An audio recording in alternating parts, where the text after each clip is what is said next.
to show suggested action and replies for notification in Samsung Galaxy S23 Ultra. Swipe down the top of the screen and then tap setting icon, scroll down the screen, tap notification,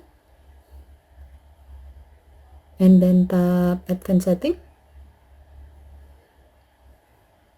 Next, tap the gray on offset next to suggest action and replace for notification to enable this option.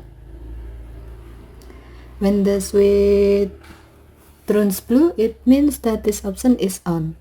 When this option is on, your phone will be allowed to read your notification, so it can provide you some action or replies related with the notification. As the example, if you receive a message notification that say, "Can you attend the meeting tomorrow?" You can see that your phone will show some suggestion reply related with the message such as, "Yes, what time? Sure, yes I can," and else.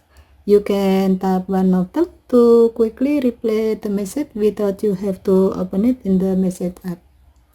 Okay, thank you for watching. Have a nice day.